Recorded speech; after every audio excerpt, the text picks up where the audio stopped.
Thanks, Malcolm. Well, it's a great pleasure. It's a great honour to be doing this. Just to put myself in context, obviously I'm a very poor second best to having the man himself talking about his work.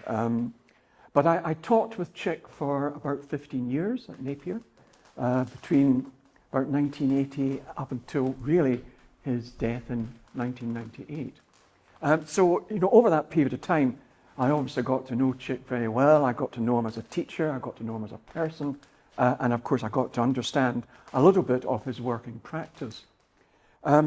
So this really was the first major project that Chick did. Chick would have been about between 24 and 26 years old when he did this work. He was a student at the Polytechnic of Central London. Fair to say, in the days before it became very conceptual as an art college, as a college. And Chick's, his abiding passion was absolutely documentary photography. And he chose Orkney. Now, I'm not quite sure why he chose Orkney, but Orkney, and indeed any island, is a great opportunity for a documentary photographer. As somebody, I think it was Todd McEwen, the writer, once said, "No man is an island, but an island is an island." And the thing about an island is that, of course, it's geographically very specific. And very often there are modes of life and customs and so on islands that aren't able to spread beyond the boundaries of that actual island. So an island is a great place for a documentary photographer to photograph. So Chick, in his mid-20s, I think he started this project, Malcolm, you'll maybe keep me right here, when he was still at PCL, and he went back twice, and as Malcolm absolutely rightly says, all of this work, all three photographers, this is, I think it's fair to say it's traditional documentary photography, where you're not just parachuting in, taking a few snaps or a few hundred snaps on your digital camera. This is all very considered work. And in Chick's case, I think looking at these pictures, I can see something of Chick in them. Now, Chick had virtually no ego whatsoever. He just was not ego-driven at all. And in these pictures, this is all about the place and the people, and it's got nothing to do with him. And that simple fact actually tells us something about Chick, I think. The very well-known American curator, John Sarkovsky, in the 60s, had curated an exhibition called Mirrors and Windows, in which he said that photographs could either be a mirror of yourself or a window onto the world. And of course, most photographs are somewhere in between that. They're hardly ever totally mirrors of yourself because it's about reality, and they're hardly ever windows on the world exclusively because it has to be something to do with you as well. But this work of Chick's, I think, and I think this probably goes for the other guys as well, it's about as far towards the window side of things as you can get. Because as I said, there's very little of Chick's personality here. So what he attempted to do was to provide a photographic picture of Orkney. And he would probably have had a list of all the things that he needed to photograph in order to cover it as objectively as possible. Well, we all know, of course, photography can't be completely objective, but he's moving towards doing that as far as he possibly could. So he covered it. He was there for several months on two different occasions, and he covered the people, he covered the landscape, he covered the activities, he covered the customs, and so on and so on. So that he ended up with a book, which was Life in the Orkneys, I think it's called. There are over 100 photographs in that book, each one with a very simple caption that just tells us in a matter-of-fact way what is in the picture, what is happening in the picture. Really, totally traditional black and white documentary photography. And this morning, I just trying to do a little bit of homework. I looked at my obituary that I wrote for Chick in 1998. Now, I'm not going to read it all, but something really stood out for me. And I think this probably goes for the other guys here as well. I'll just read this couple of sentences. Sadly, by the early to mid-1980s, straight black and white documentary photography became unfashionable in photographic art circles. Particularly in Scotland by this time, the vogue moved towards constructed work, colour, mixed media, predetermined ideas, work that overtly dealt with issues. The purity of intuitive photographic observation, particularly if tinged with humanism, became old hat, and postmodern theory deconstructed it into obscurity. Maybe a little bit overstated, but nevertheless. And then I go on to say, it's time now, I think, for a reassessment of that period in Scottish photography, from the mid-1970s to the early 1980s, hitherto largely ignored, but which boasted 3 or 4 first-rate documentary photographers. So here we are, 20 years on, and Malcolm has produced the exhibition that I talked about almost 20 years ago. Other things to say about Chick's work. I mean, it's hard to believe that he was still at college when he did this stuff. You know, it really is hard to believe that. I mean, he'd be 24, 25, 26, something like that. And yet, the sophistication of picture making is totally evident in this work. In the book, you'll possibly find pictures that aren't necessarily brilliant pictures by themselves, but they would be in the book because it's important to Chick to tell the story. And part of that telling of the story is sometimes about throwing out really, really good pictures that don't quite tell the story that he wants to tell, and putting in maybe formally less successful pictures, but that do tell the story. You know, and that's all part of being I can remember Chick teaching about that when we were together in tutorials. You know, sometimes you've got to ditch your good pictures because they're not saying what you want them to say. But the thing about these pictures for me, in most of these pictures, there's activity, there's something going on in these pictures. You know, it's the quintessential Cartier-Bresson decisive moment stuff, you know. So this, the dog, you know, the dog has to be in the right place. In this one, this fantastic picture, this is beautifully photographic. This guy leaning here, this girl who's almost picking her nose right down in that corner, this person up here who's almost coming out of the frame. Absolutely perfectly seen and beautifully recorded. Absolutely the decisive moment. And this picture here, one wonders how long Chick stood waiting for these figures to be just in the right place when he took the picture. So yes, it's a picture of Kirkwall Post Office, but it's a brilliant picture of Kirkwall Post Office. So in so many of these pictures, you see that decisive moment, just when the guy's pulling the door along to the side and that arm's coming out. Really, really, you know, extremely good stuff. So what I like also about this show is that there's a great display to demonstrate Chick's working practice. So have a look at this if you haven't seen it already.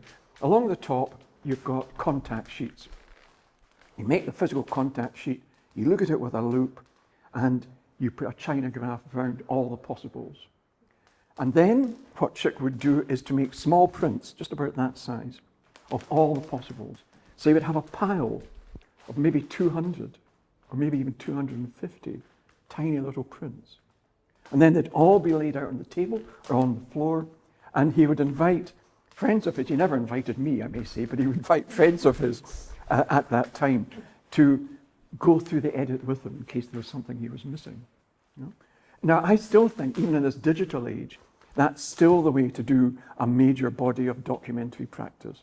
Make wee prints, lay them out on the table. Looking at it on a computer screen doesn't really work for me.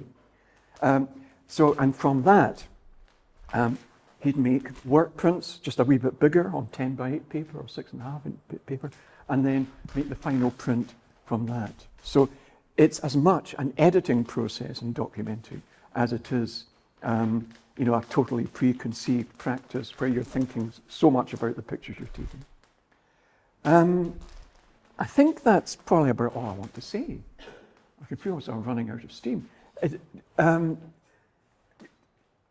Well, maybe I could just say, that after he did this body of work, Chick got a Scottish Arts Council grant and went off to the States in an old Volkswagen camper van. And his practice then changed from the self-contained documentary about a place and its people, in other words, Orkney, into what you would probably describe as street photography. So he did this amazing work in the States, all across the States. Basically, it was street photography. And I'm sort of separating documentary from street photography here. This is documentary. This is work which tells a story to as wide a public as possible in a simple and eloquent way as possible. Street photography is about snapping that moment. And he used a very small Canonet QL19 when you just used to have it on a strap and you just do that, take the picture and off. And it's my opinion that that work that Chick did in the States in 1982, I think it was, 1981, 82, stands up beside some of the best of Cartier-Bresson, Robert Frank, and so on. Gary Winogrand, really, really outstanding work. And I hope at some point that work will be exhibited as well. But it was different to this work. You know, it's street photography, photographic observation. And then that was exhibited in Stills in 82. And really, Chick didn't do a significant body of work since then. And I blame Ali, and I blame Ian and Claire, because as I said, Chick really didn't have much of an ego. When he met Ali, and they had these two fantastic kids, his interest in photography dropped off a bit, and he really dedicated the rest of his life to teaching and to Ali and the kids. He did do one or two little bodies of work. He did one in the hospital, for example, didn't he, with you? But nothing as significant and as extensive as this work and the work he did in the States. So thanks again, Robin, Ali, to Claire and Ian, who are here today. Thanks. Thank you.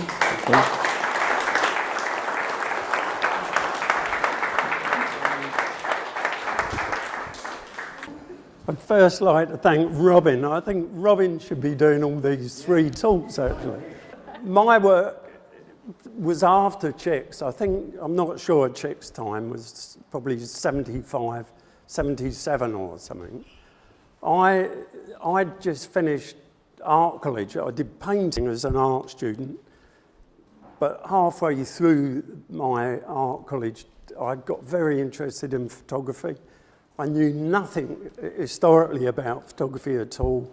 Documentary photography was nothing I really knew. I looked at that time at The Guardian and things which had great pictures. Something that kind of got me going. In the end, I hated being stuck in a studio, so getting outside was a great thing.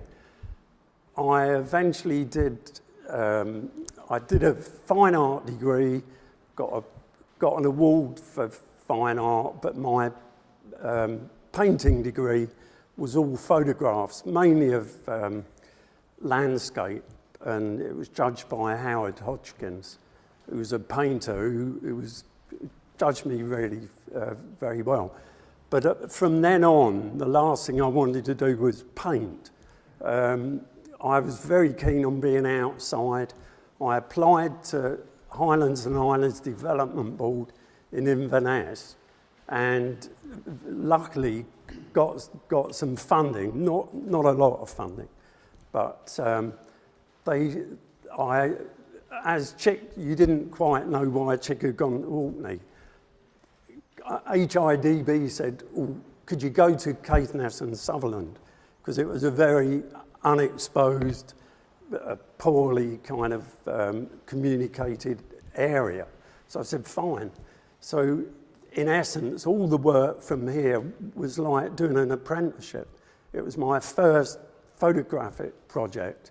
And I was out there, I had a caravan out, a bit like Chick did in America, and just worked for periodically over 2 years. I commuted from Kent, and I didn't spend long. A month was probably the longest any one time.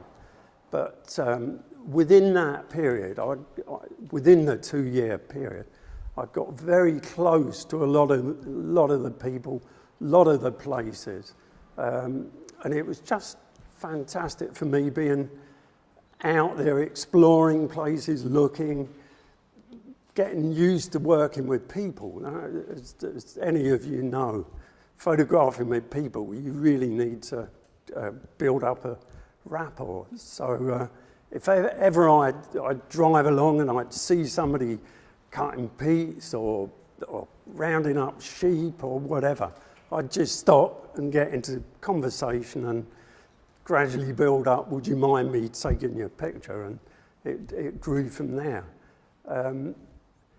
One of the significant points, interestingly, with Chick, by the time, halfway through me doing these pictures, Chick's exhibition from Half Moon was touring, and I saw it in the middle of Caithness at Lythe Art Centre, and it was quite a big moment for me to see his work, and it sort of pushed me on to follow on, and eventually I did Half Moon stuff as well. But I hadn't seen Tom's work, but certainly Chick was very inspirational. And eventually we pulled it all together, and it eventually became this book on Caithness and Sutherland. It's not an objective sort of viewpoint of Caithness and Sutherland. It's very much about the kind of people you met and the landscapes that you interacted with. But it was a fantastic kind of experience, really. This is a great example. This was shot on the first trip that I had was in February in Sutherland in Brora, which is, if any of you have been there, it's not the most, it's not very dynamic. I went into this wonderful little cafe which was called the Golden Friar, and I'd just gone in for a coffee and a bite to eat, and this amazing lady appeared who had a huge wig on, she had coloured nails, very well made up, and very outspoken, who eventually became a very close friend. But I spent ages plucking up courage to actually say, can I take your picture? And it was quite hard work, but I did some. She's called Nancy Sinclair, who sadly passed on, but the ambience in that place just intrigued me with all these feathers and nets and lobsters. It was just a fish and chip shop, really. But and you can read, it shows it was 1979 with the prices. But Nancy was great, and I went on to know Nancy for many years. And if you ever go into the graveyard in Helmsdale, she's now got this pink gravestone, which she continued on. They say you can't take it with you, but Nancy did very much. So that was one thing. Most of them have great stories. This little sequence there I've continued looking at sporting estates. When I did this book or this project, I'd never actually, an estate to me was a housing scheme somewhere in London or in Glasgow or whatever, but sporting estates have become a big part of my photography life, and these are keepers at work. That chap's bringing home a stag in a buggy, but I've done a big body of work, that was some of the first stuff I ever shot. This chap, Donnie Mackay, I spent many days out with him. I'd go out heather burning. I'd actually be doing what Donnie did as well, as taking pictures. So it was getting to know people. This character, he was called Robbie of Sams in Dunbeath. And Robbie was a wonderful character. The minute I'd met him, he embraced me and said, oh, come and have a look what I do. And this particular vehicle, it's 4-wheel drive and 4-wheel steering. It's two Austin or Morris 1100s that he'd put bits together. I think it's driven on gas, which was pretty unusual. And he was quite happy to show me this stuff and wonderful to photograph. Always in lots of crofting environments, it's very chaotic. Or often there's, you know, it's not chic stuff. But sadly, about 10 weeks after that photograph, Robbie had a crash on a tractor and eventually died about 10 weeks after the picture. So in many ways, it was quite an important picture. I've since met his son, who's still there, continued, and he's now built a huge big trike, the same as Billy Conley drives, with a Chevrolet engine on and 5 seats. I sent that to Malcolm. It was great. That was about 10, 15 weeks ago. Somebody asked me earlier about fleeting passages of time with people that you meet, and was it important? And I think in a lot of ways it is quite important.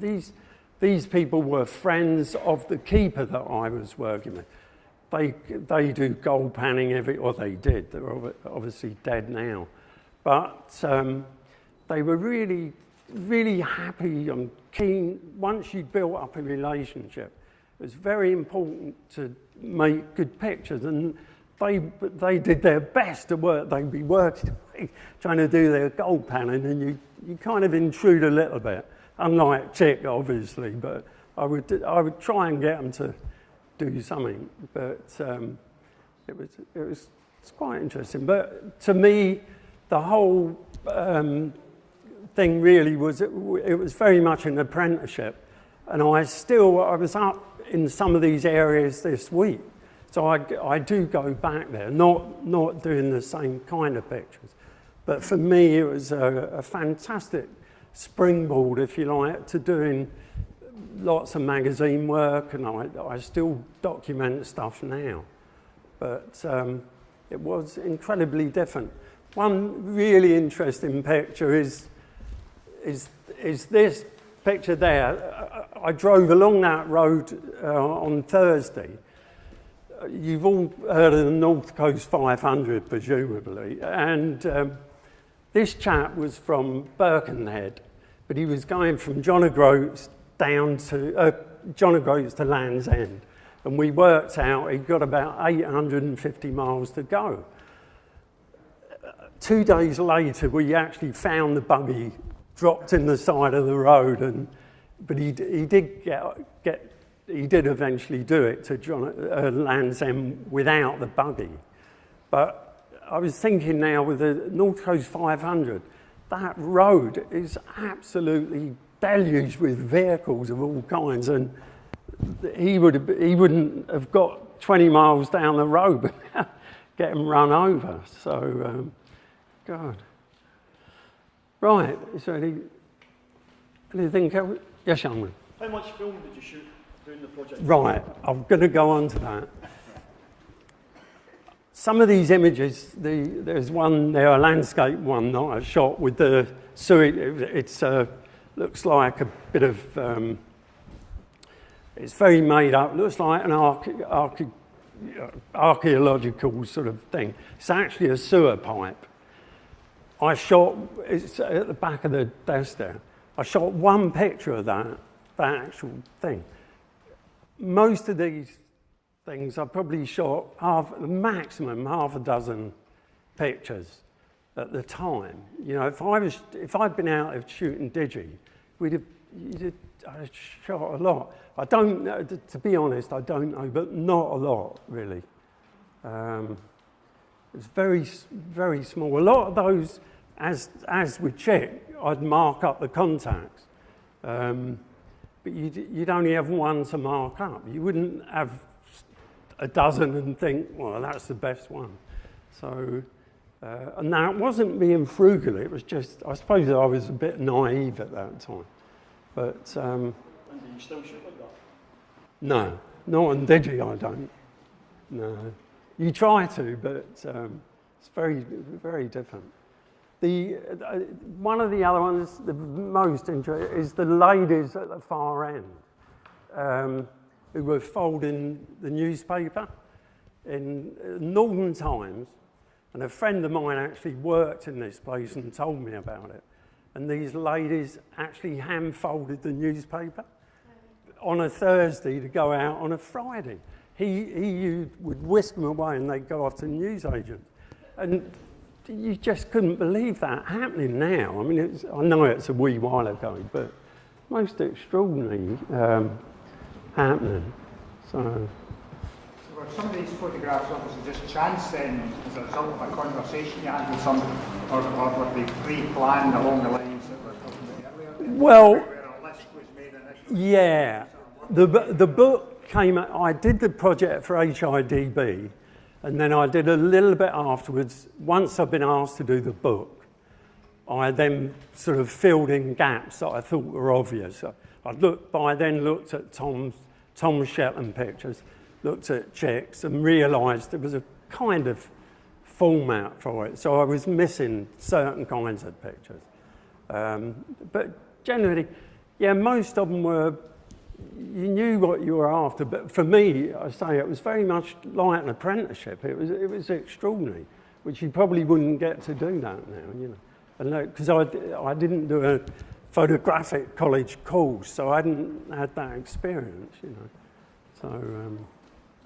Did you approach Highlands and Islands for a grant, or was the grant available and you applied for it? No, I approached them and said that I'd like to do that. At the time, the HIDB employed Oscar Mazzaroli, George Young, and Eric Thorburn, three very good photographers who were doing stuff throughout the Highlands, and I'd seen some of their brochures and things, and I approached them and said, look, God, I'd love to do some more of that kind of work, you know. So, and they were really sympathetic, and I met Oscar on that a number of times, who was fantastic, you know, and very helpful. Yeah. How did the people take to being photographed? I think it was a building up a rapport, really, you know. It was actually meeting somebody, and I still get that now. I was doing a portrait last week, and you've still got to, you know what that's like. You've got to build it up. I think if you're genuine in what you're trying to do, people will respond in that kind of way. Yeah, and most people became, a lot of these people were friends, and eventually. And I think I mean, you're privileged as a photographer to be put into somebody's lifestyle, and they happily put you into it. I mean, and you've got to be genuine, you know. I think that's the thing. So thank you, Glenn.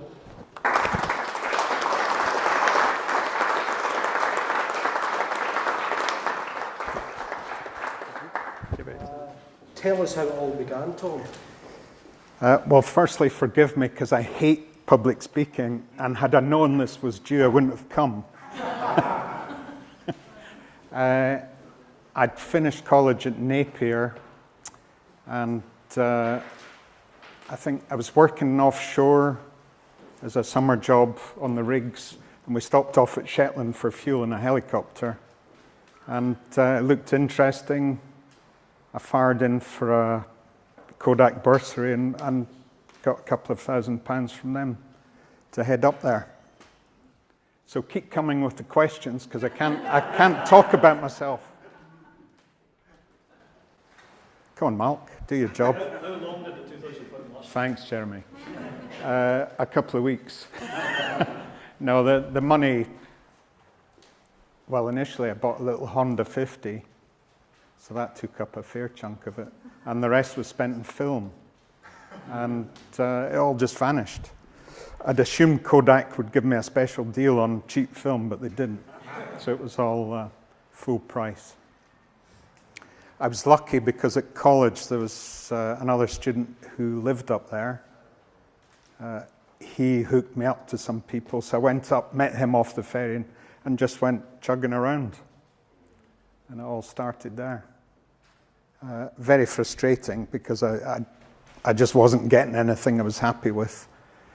I said in the piece I did for Jeremy's, for Document Scotland's website, the worst thing I did, I think, was renting a cottage, which was the kind of idyllic thing to do.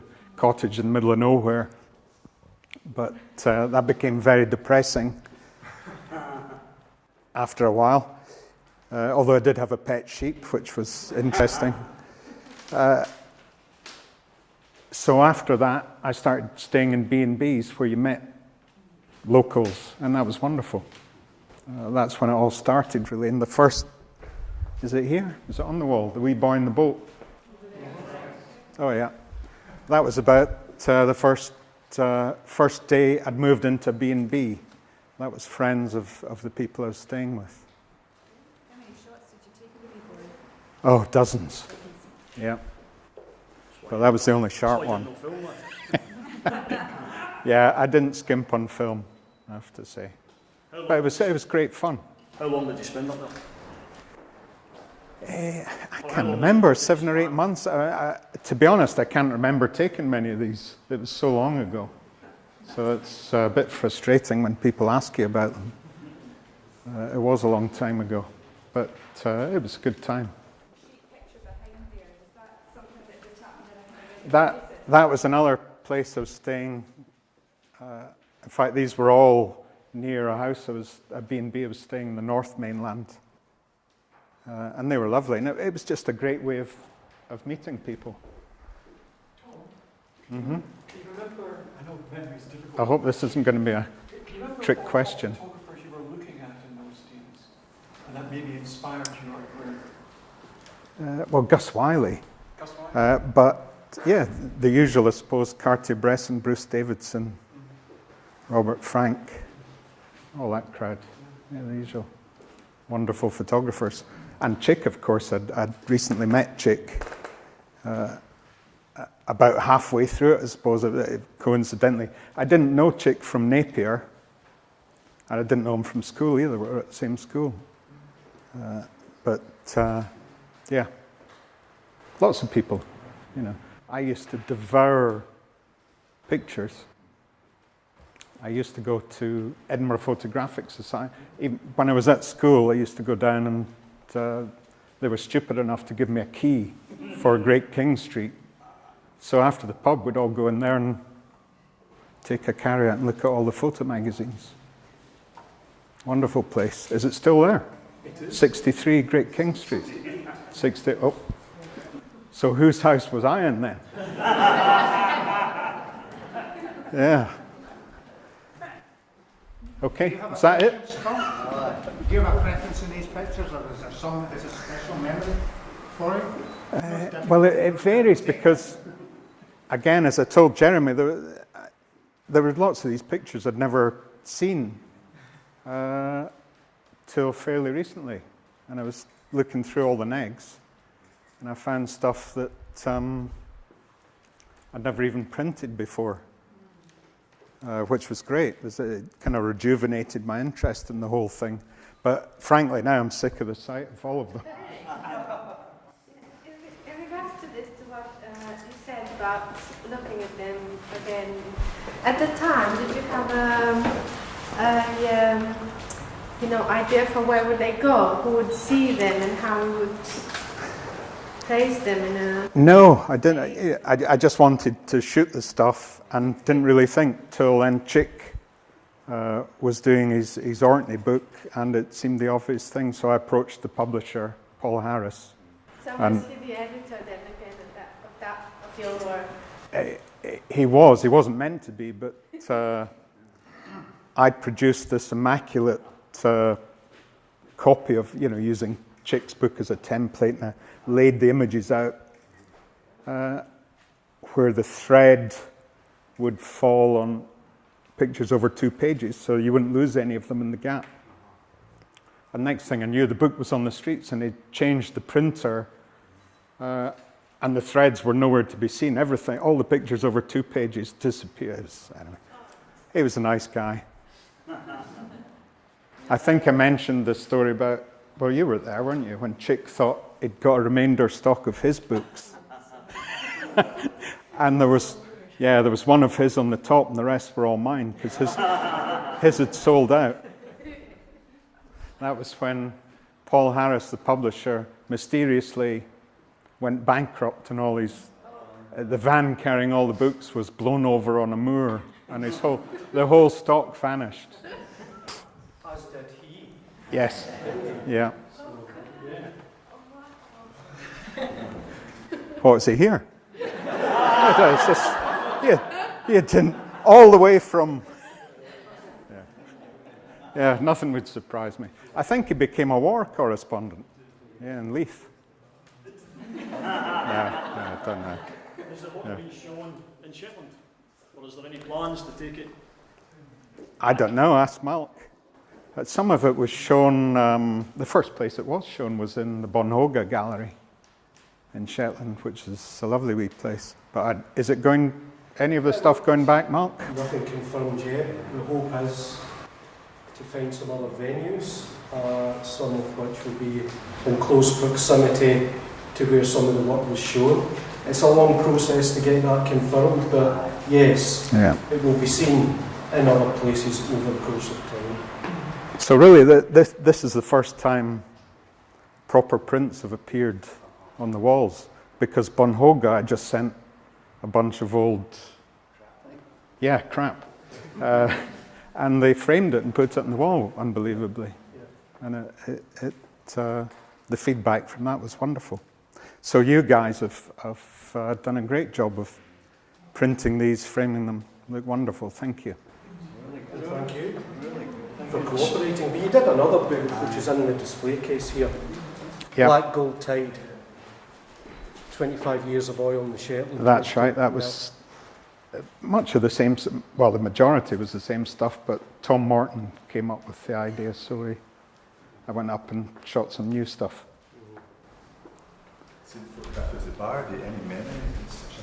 No, I was drunk at the time, but I'm teasing. No, there was something going on, but I can't remember exactly, but there was a bit of aggro somewhere in the bar. That was kind of oil workers' bar in Larrick, just down by the docks, near the docks. But, and this is a very different one. That was an Egyptian factory ship, I presumably for mackerel. So they would come and moor in the bay off Larrick, and all the local fishing boats would sell them their mackerel. So yeah, that was a weird rust bucket. Oh, yeah, most Shetland boats, their fishing boats were immaculate, but that was a bit of a wreck. But it's the old thing in those days, health and safety. No one bothered.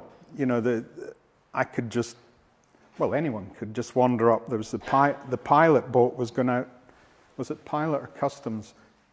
Was going out to check it, and if you just showed up and said, "Can I come along?" They'd go, "Yeah, sure." So no one worried about. There was no officialdom in those days. Thank you, Tom. Thank you. Glenn.